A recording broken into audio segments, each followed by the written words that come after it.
Brutal honesty. I'll come back to this again and again and again. There was a penny drop moment for me when I was writing in my journal. I used to be a social media marketeer, so I used to do a lot of social media for other businesses. And I would write all their text for them. And then I used to put my own stuff out there to advertise my own organisation as well. And of course, you write this text, you put it out there. In my journal, I was writing so it could be published on social media. So I was filtering myself, I was editing myself. And I suddenly realised there was this one moment where I remember it distinctly. I've tried to find a paragraph because it's on the podcast episode I put out last week, but I can't find it for love nor money. And I wrote it, and I wrote underneath that, that's complete bullshit. That is just not me. That is me filtering myself. Here's how I really feel. And I wrote stuff down that it gives me goosebumps. It made me feel uncomfortable to write that stuff down. It was like, oh, I feel a little bit ashamed about how I feel and that I have those thoughts and I'm thinking this thing. But it's that brutal honesty, it's that release, and we'll come to that in just a second, that kind of gives you the relief, that kind of gives you that self-awareness that actually it's okay to have that thought, which it might just be in that moment. That's not maybe your thought that you think constantly. It's in that moment, this is how I feel. And you write that down. That idea of getting it out helps you process that differently as well. There's some science behind this, and I'm going to call myself a typical bloke. So I want to know why this stuff works. Because I started doing it, I was going, this feels good. So I then did my research, and I found some really smart people who've been studying this stuff since 1986. But the brutal honesty is the only way we're really going to start to learn about ourselves and get that stuff out. So it's really, really important. Stress. Who's been stressed? Yeah, universal. Thank you very much. It is the thing that... Can I do that? No. Where's the mouse, Steve? Any idea? It's on that screen? Yeah. So how do I get it to this screen? Yeah, thank you. Bit of science here. So when you write, you're reducing stress because you're releasing stuff. It's going to improve cognitive processing, improve decision making, and strengthen emotional regulation. So when we write about our thoughts and our feelings, the brain shifts from the amygdala, which is the threat detector part of the brain, which is the size of an almond, and controls your emotions. And it moves to the prefrontal cortex, which is the control center, which manages high-level planning, decision-making, and conscious regulation. Basically, you're going from reaction to reasoning. And that's why we need to write this stuff down, because we release it. It can just simply be, as Steve said, cathartic, which is brilliant. You're not holding on to that thing, that thought, that feeling you've had. You're releasing it out there because you may not have a therapist and you may not even want to tell your therapist that you have these thoughts and feelings. But if you tell your journal, you start to go on that journey of releasing it. Confession. My mother used to tell me about confessions. She went to a Catholic school. Not a very nice place to go, apparently.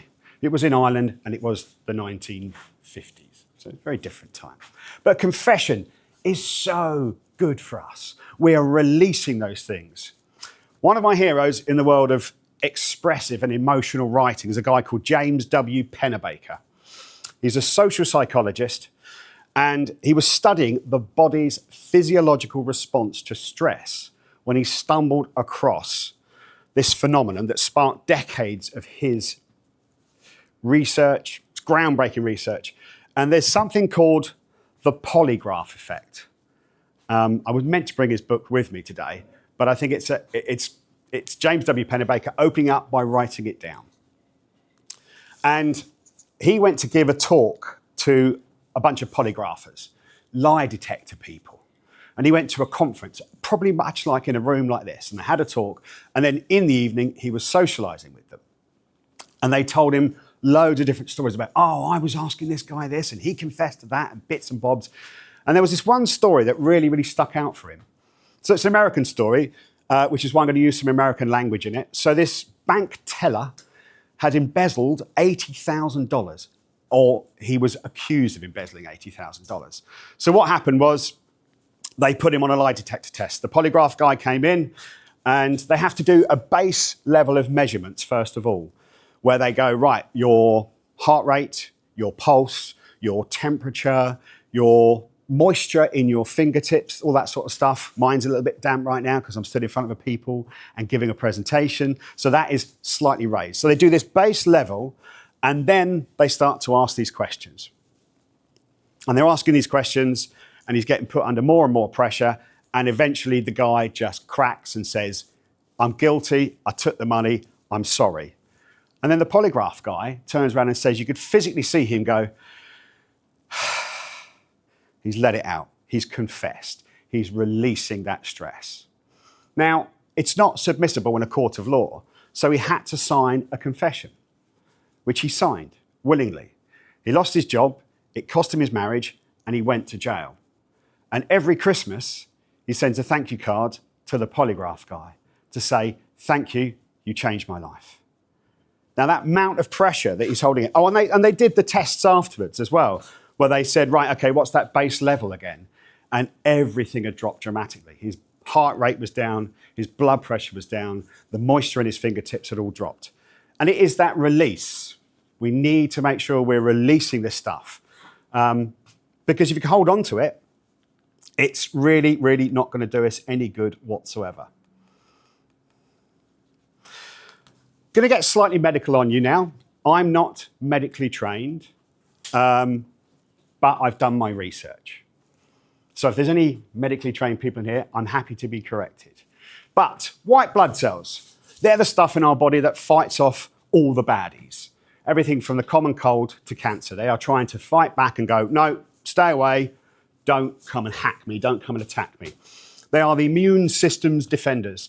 They're created in bone marrow to protect the body against infection, diseases, foreign invaders, bacteria, viruses, and parasites. Now, while the white blood cells directly destroy bacteria and viruses, chronic stress suppresses these immune cells, reducing their production and weakening the body's ability to fight illness. So why do you get ill when you're stressed? Because your white blood cells are trying to fight off the stress. Their immunity levels are lower. So therefore, you're going to feel a little bit worse than you did. You are going to get cold. You are going to get a cold sore. You are going to just feel worse. If you release that stress, your body is going to be able to fight against this sort of stuff. So stress significantly alters the white blood cells through the release of hormones, cortisol, adrenaline, things that I think we're all probably fairly familiar with. And that acute short-term stuff is okay, but the maintained long-term rise in cortisol will damage your body physically. And journaling can actually help release that stuff.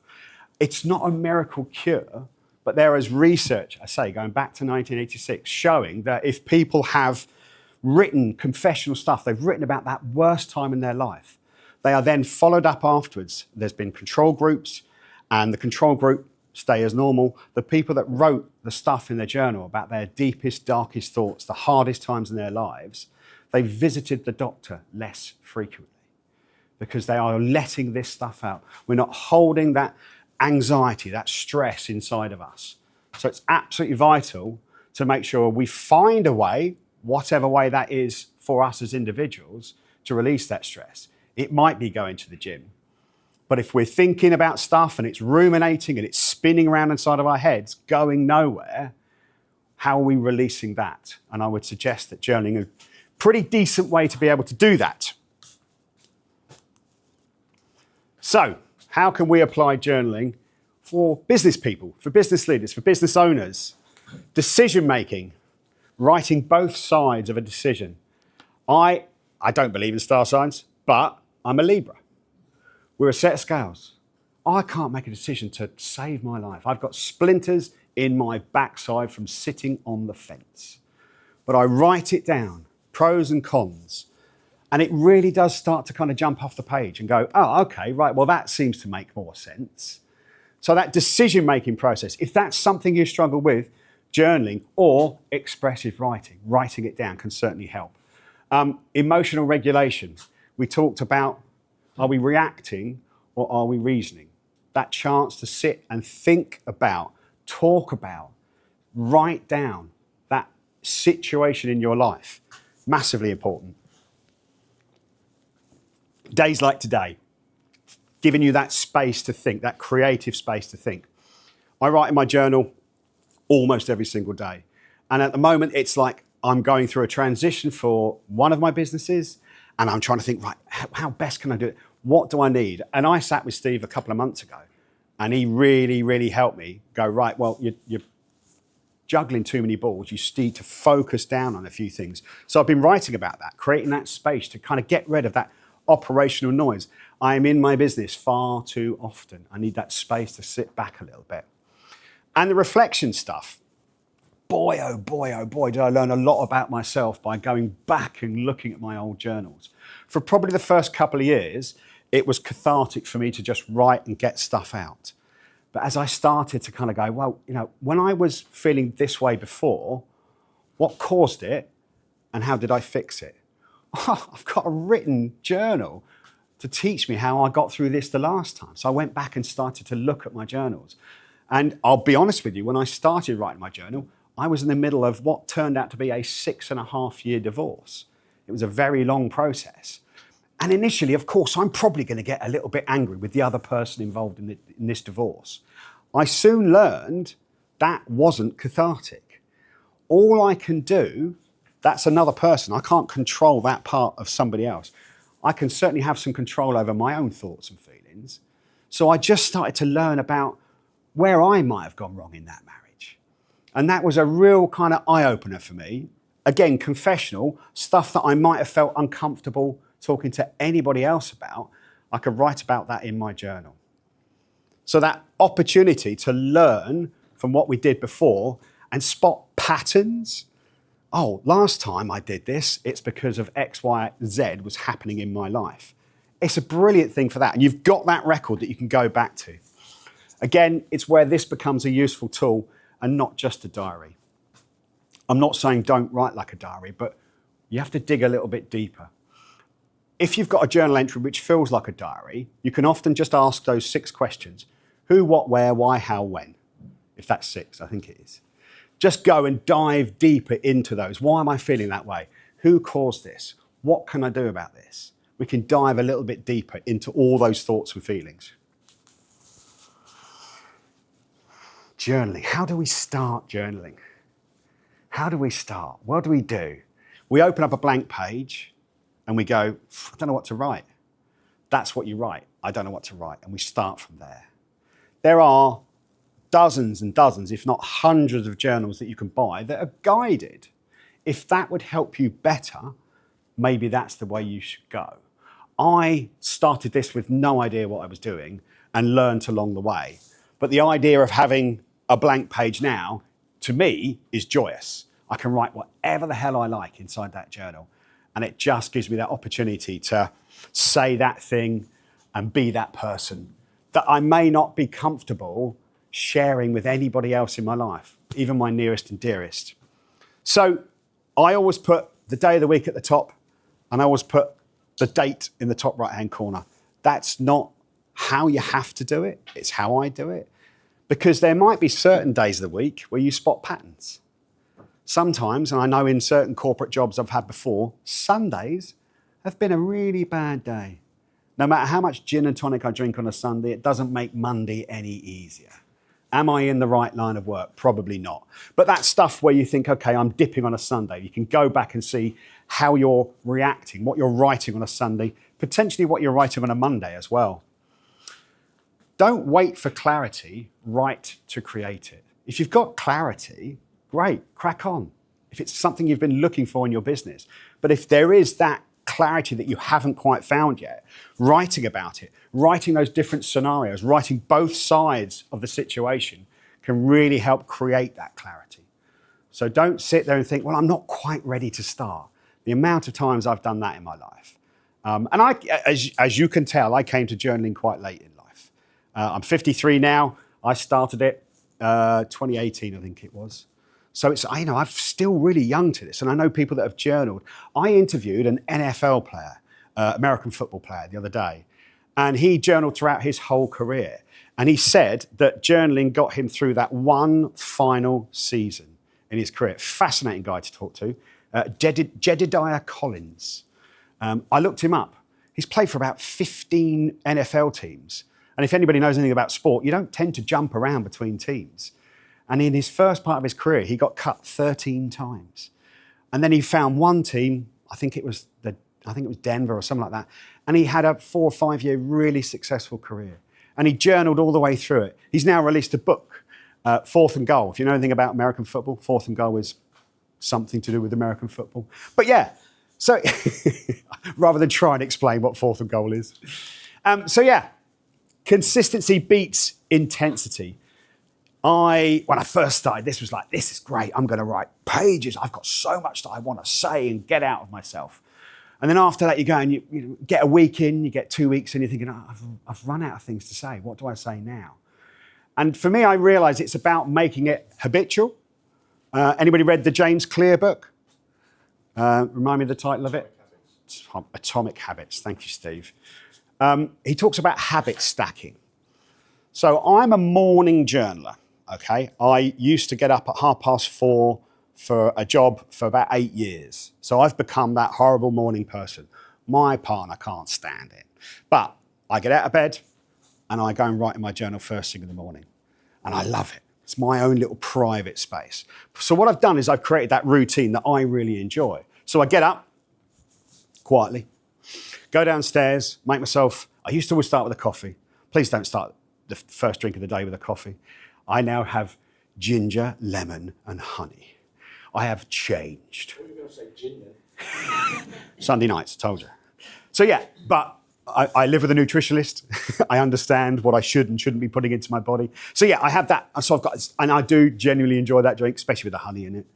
And I sit that down there and I sit at my desk and I've got an overhead light that kind of comes out so it's not in my eyes. My desk is at the right height. My chair is comfortable.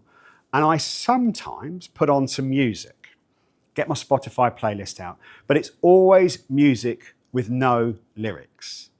I'm the kind of person that I hear lyrics and I start writing them down. Oh, that's not what I meant, but I'm listening to the song. Just some nice little plinky plonky bit of music in the background. I guess I just don't want silence, but this is my thing. So I've created this routine where I want to get up in the morning, grab, especially this time of the day, this time of the year. I was out walking the dog at 6 o'clock this morning. I'd got up, I'd done some journaling. I'm like, this is the best start to the day ever. But that's me, that's what I get a kick out of. It's just amazing. But don't get into that intensity where if this becomes that brand new habit that you're doing, that you do it maybe, trying to write 3 pages a day. You don't have to. If you get up one day and you have a sentence, it might be a word, write that down and go, thank you very much, move on with my day. If you want some Q&A at the end, we'll talk about best times of the day to journal. But yeah, I'm a morning journaler. I'm not saying it's the right thing. Reflecting those patterns, we talked about that earlier on. You see why you might be making those same mistakes. You see why that thing keeps happening because you're looking back in your journal. It's a really reflective place. It stops that rumination. I often refer to it like a whirlwind in my head. There's a storm going on in there and there's all these fragments of debris flying around inside that. Those are all my thoughts and feelings and they're just spinning, going nowhere, keeping me awake. I'm going to grab one of those thoughts, pop it down on a piece of paper, and now there's less stuff spinning around inside my head. I got up the other morning at, I think it was about 3:30, thinking about work. It's one of the things that tends to keep me awake because I've got ideas, or should I do this, should I do that? So I go downstairs and I write it all down and I go, great, close it upstairs, and generally I go straight back to sleep, which is why journaling last thing at night might be a good thing. Depends. But yeah, that reflection piece, it is a mirror and it's that opportunity to have it stare right back at you because you wrote that down. You said that thing. And sometimes that's uncomfortable. I've looked at stuff and I've thought, I sound like a 12-year-old. And I've looked at stuff and I've gone, did I really think that in that moment? I must have done, because I wrote it down. But there is a cathartism to that, and there is a release, and there is a realization that I'm not that person all the time. I might have been in that moment, I released it, I moved on, I may never have that thought again. But it's those patterns, that pattern recognition, which is really, really, really, really important. Don't write to remember, write to release. A diary is where you might write to remember. I'll give you a podcast recommendation in a minute. It's not about documentation. We are writing this stuff down to make sure we're getting that stress out of our bodies. This is the emotional writing side of things. We can see how this also might benefit us in business as well, with that either side of the story scenario, that creative session that releases you from that day-to-day stuff. Who listens to podcasts in the room? Yeah? There's one, oh crikey, it's going to go straight out of my head now. It's a bunch of people reading out from their diaries on stage in front of an audience. It's freaking hilarious. So funny. Because there's 12-year-old me going, oh, Johnny, I snogged Johnny today and he brought me an apple to school and all this sort of stuff. It will come to me, I'll let you know in a minute. But it's fantastic. And actually, it might give you another idea about what you should be writing down, or what you shouldn't maybe be writing down inside your journal. The biggest objections I get about journaling is I do not have the time. 5 minutes of thinking on paper can save hours of poor decisions. And you may not believe me, and you won't believe me, maybe, until you start to try these things. So please, don't just go, that's not for me. Give it a go, and you might realise it could be for you, it may not be for you. But you don't know until you try these things. 5 minutes. One of the tests they did with James W. Pennebaker is he worked at a university in America, and he took a class of people, university-age students, late teens, early 20s, and he said, right, for the next 4 days, for between 15 minutes and half an hour, you're going to write about the worst thing that's happened in your life. And he ran a control group as well as this one. And this is where he started to figure out that actually by writing this stuff down, we're releasing it, where it is going to help us feel better. And that opportunity, and he had to put it into a framework so that we as individuals understand it. He can't just go, believe me, this shit works. So he said, if you do this for 4 days, they do not have to even be consecutive days, but if you do this for 4 days, write for between 15 minutes and half an hour, which can feel like a long time, especially if you're writing about the darkest moments in your life. All of those students went on to be healthier and happier individuals.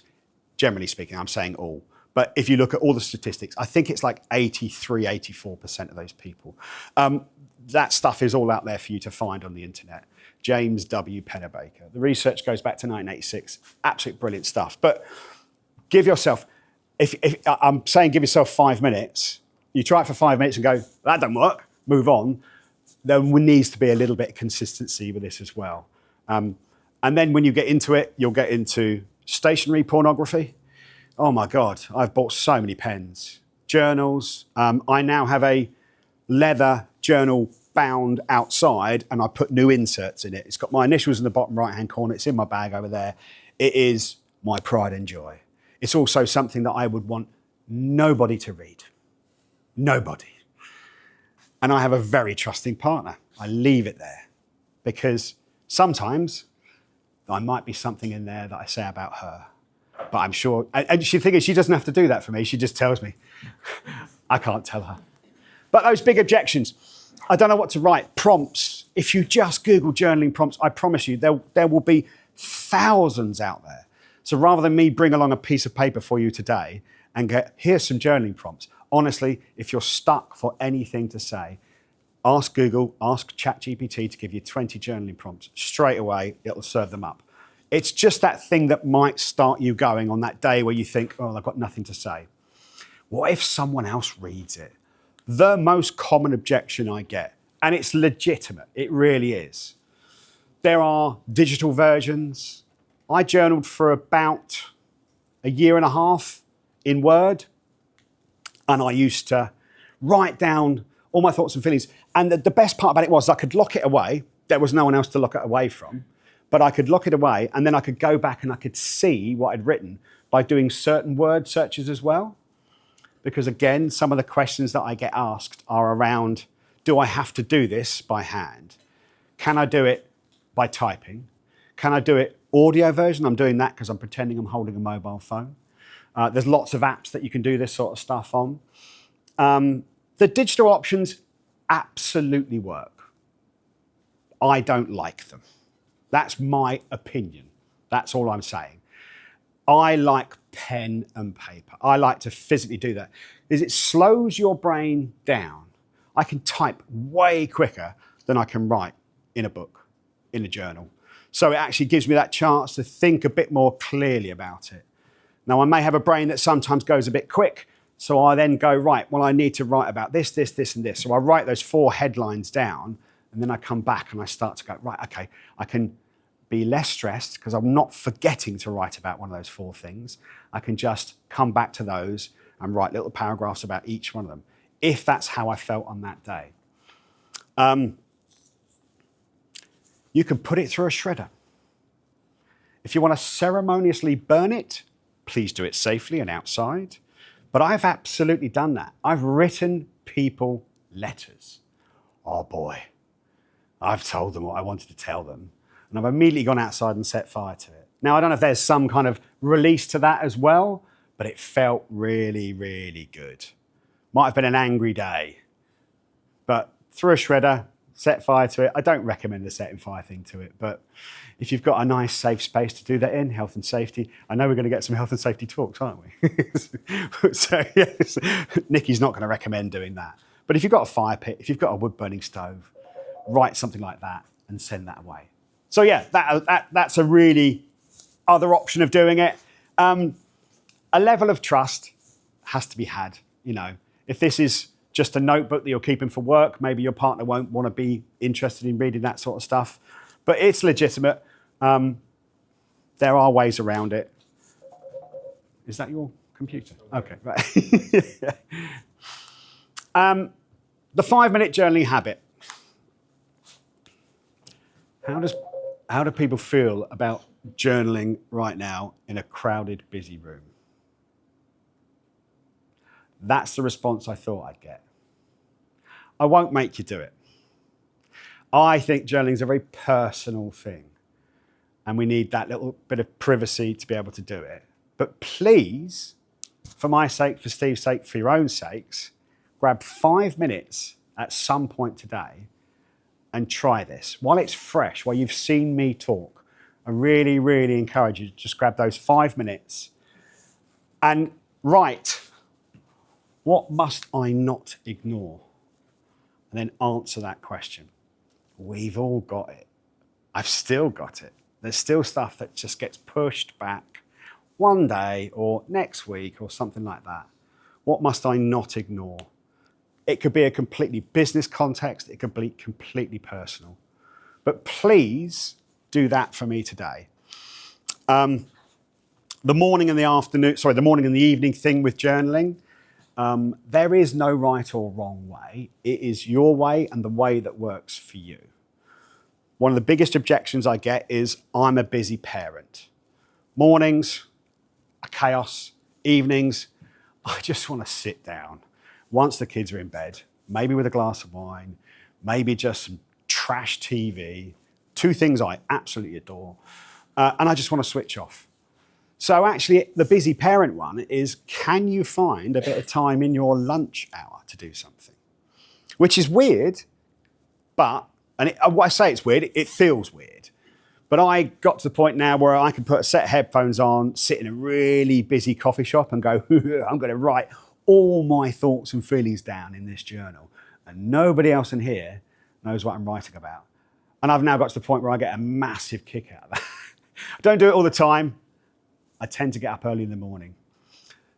The evening thing makes possibly more sense to me Because I said to you earlier on, I get up sometimes, I have to write stuff down, my head is spinning, I can't sleep.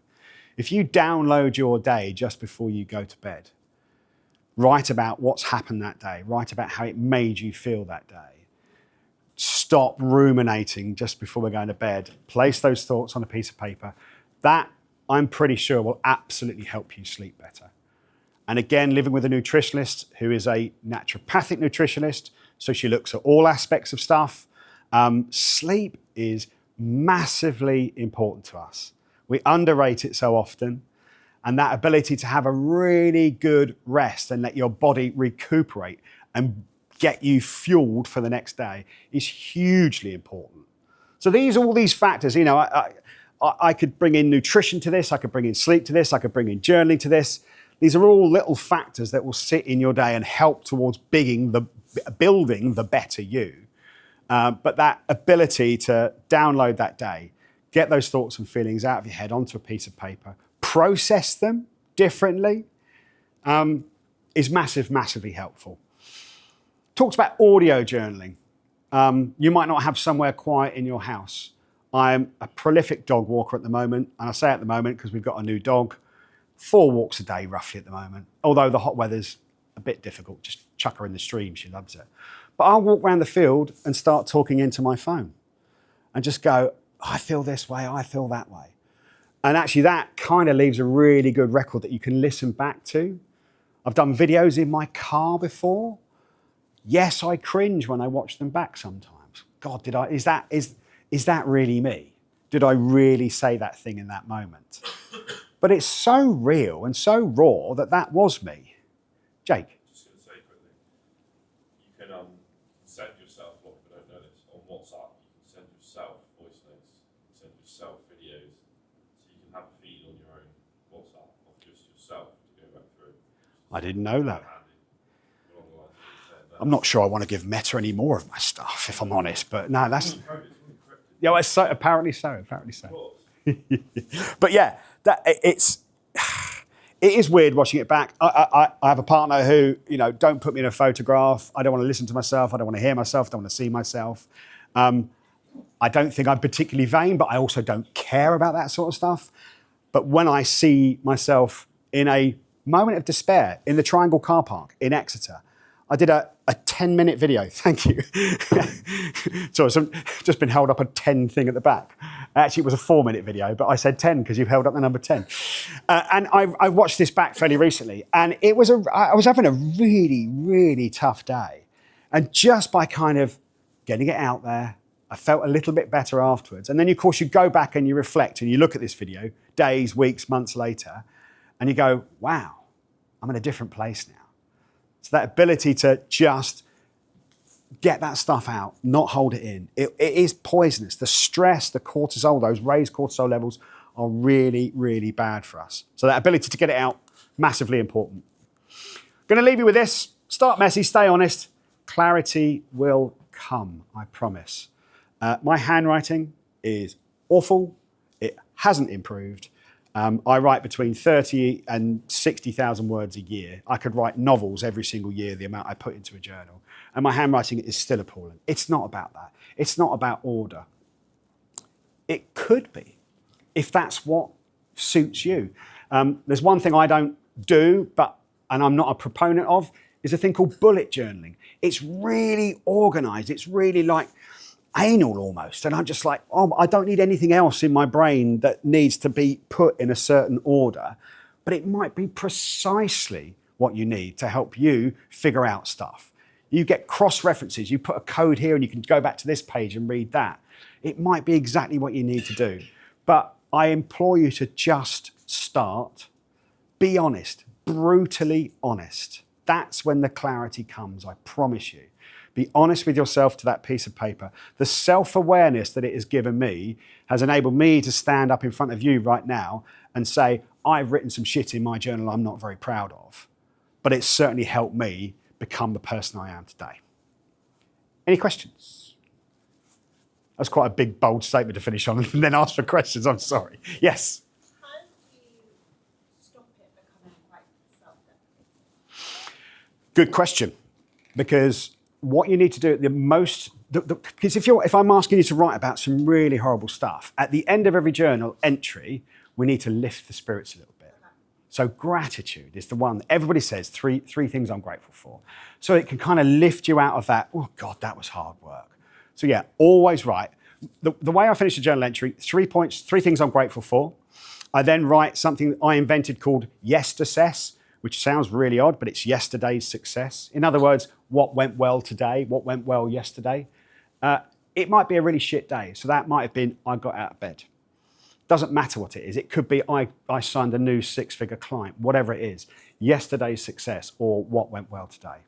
I then write, I'm looking forward to.